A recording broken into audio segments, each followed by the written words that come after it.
একটা হোটেলের এই মিনি সিঙ্গারা খেয়ে আমি এর প্রেমে পড়ে গেছি এক কথায়।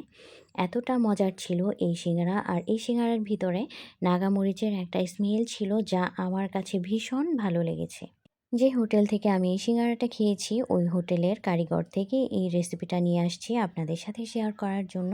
চলুন চলে যাই মূল রেসিপিতে। প্রথমে আমি সিঙ্গারার ডো তৈরি করব, আর এর জন্য একটা মিক্সিং বলে দিয়ে দিচ্ছি 3 কাপ ময়দা। ময়দা দিয়ে এর মধ্যে দিয়ে দিলাম স্বাদমতো লবণ। ময়দা আর লবণটা হাত দিয়ে প্রথমে একটু মিশিয়ে নিচ্ছি। তারপর দিব 3 টেবিল চামচ সয়াবিন তেল। 3 টেবিল চামচ তেল দিয়ে তেল আর ময়দাটা মিশিয়ে নিচ্ছি। এখন আরও 3 টেবিল চামচ তেল দিয়ে নিচ্ছি। ভালো মতো ময়দার সাথে তেলটা হাত দিয়ে মাখায় নিব। মাখানো হয়ে গেলে কিছু ময়দা হাতের মুঠোতে নিয়ে আমি মুঠ করে দেখব যে এটা পারফেক্ট আছে নাকি। যদি পারফেক্ট থাকে তো এই দলাটা আর ভাঙবে না নাড়াচাড়া করলেও। এখন নর্মাল পানি দিব অল্প অল্প, আর শক্ত একটা ডো তৈরি করব। ডোটা তৈরি হয়ে গেলে হাতে সামান্য একটু নর্মাল পানি দিয়ে উপর দিয়ে লাগিয়ে এটা ঢেকে রাখবো কিছুক্ষণের জন্য। এখন চুলায় ফ্রাই প্যান বসায় দিছি আর দিয়ে দিলাম কিছু পাঁচফোড়ন। এটা আমি তেলে উঠায় রাখবো, গুঁড়া করে নিব। আর দিয়ে দিলাম এখন তেল, দিয়ে দিলাম পেঁয়াজ কুচি। তেলটা সামান্য কিছুক্ষণ তেলে ভেজে দিয়ে দিলাম স্বাদমতো লবণ, হলুদের গুঁড়া, মরিচের গুঁড়া। এখন এই মশলাটা তেলে একটু ভেজে দিয়ে দিলাম পানি। মশলাটা কষানোর পর এখানে দিয়ে দিলাম কেটে রাখা আলু।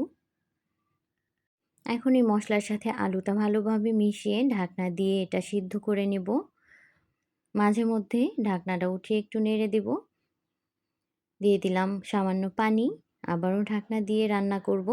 যেহেতু আমি কারিগরের রেসিপিতে এই সিঙ্গারাটা তৈরি করব, তো আমি দিয়ে দিলাম সামান্য টেস্টিং সল্ট, যেটা ওনারা দেয়। আপনারা চাইলে এটা স্কিপ করতে পারেন। এই পর্যায়ে আমার আলুটা রান্না করা হয়ে গেছে, আমি চুলা থেকে নামায় নিব যেহেতু পানিটা শুকায় গেছে। একটা বড় নাগামরিচ নিয়ে নিছি, এটা ছুরি দিয়ে কুচি কুচি করে কেটে নেব। ভালো মতো কুচি করা হয়ে গেলে এই মরিচটা দিয়ে দিব ওই রান্না করে রাখা আলুতে। ভেজে গুঁড়া করে রাখা পাঁচফোড়ন দিয়ে দিলাম। দিব কাঁচা পেঁয়াজ কুচি। এখন চামচ দিয়ে ভালো মতো সব কিছু আলুর সাথে মিশিয়ে নিচ্ছি। আলুটা আমার সিঙ্গারার জন্য একদম রেডি।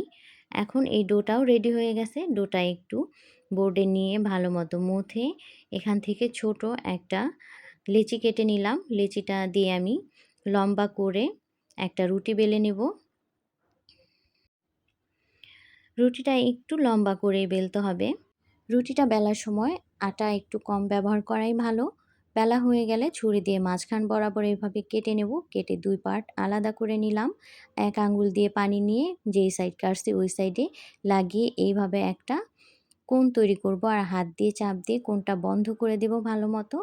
হাতের মুঠোতে নিয়ে চামচ দিয়ে পুরটা এই সিঙ্গারার যে কোণ এটার ভিতরে দিয়ে চেপে চেপে ভরে নেব।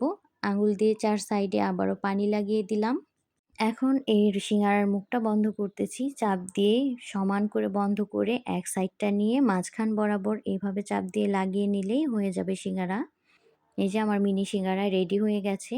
এভাবেই সবগুলো সিঙ্গারা আমি তৈরি করব। বোঝার সুবিধার্থে আমি আরও একটা সিঙ্গারা তৈরি করতেছি। কোণ তৈরি করে নিলাম, আলুটাও ভিতরে দিয়ে দিচ্ছি। আঙুল দিয়ে পানি নিয়ে উপরের যেই রুটিটা আছে রুটির মধ্যে লাগিয়ে নিব 4 সাইডে পানি। তারপর চাপ দিয়ে এভাবে মুখটা বন্ধ করে এক সাইড নিয়ে মাঝখান বরাবর আবার চাপ দিয়ে লাগিয়ে দিলেই হয়ে যাবে সিঙ্গারা। আমার এতগুলো বানানো হয়েছে, এগুলো আমি চুলায় ভাজতে দিয়ে বাকিগুলো বানিয়ে নিব। চুলায় ফ্রাই প্যান বসায় দিয়ে দিছি পরিমাণ মতো তেল, আর তেলটা খুব বেশি কিন্তু গরম না, অল্প গরম হয়েছে। এর মধ্যেই সিঙ্গারাগুলো আমি দিয়ে দিছি। অল্প তাপে ভাজবো যাতে সিঙ্গারাগুলো মুচমুচে হয়। আমরা অনেক সময় তেলটা অনেক বেশি গরম করে তারপর সিঙ্গারাগুলো ভাজতে যাই, তখনই সিঙ্গারা নষ্ট হয়ে যায়। অল্প গরম থাকতেই তেলটার মধ্যে দিয়ে দিতে হবে সিঙ্গারা, তাহলেই অল্প তাপে ভাজলে একদম পারফেক্ট হবে। এদিক দিয়ে আমার সিঙ্গারাগুলো হয়ে গেছে, আমি উঠায় নিচ্ছি। আমি বলব আমার এই রেসিপি দেখে আপনারা বাসায় এভাবে একবার ট্রাই করে দেখবেন।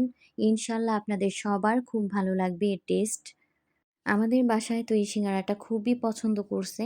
তো আজকের মতো আপনাদের কাছ থেকে বিদায় নিতেছি। সবাই ভালো থাকবেন, সুস্থ থাকবেন। আমাদের জন্য দোয়া করবেন। আল্লাহ হাফেজ।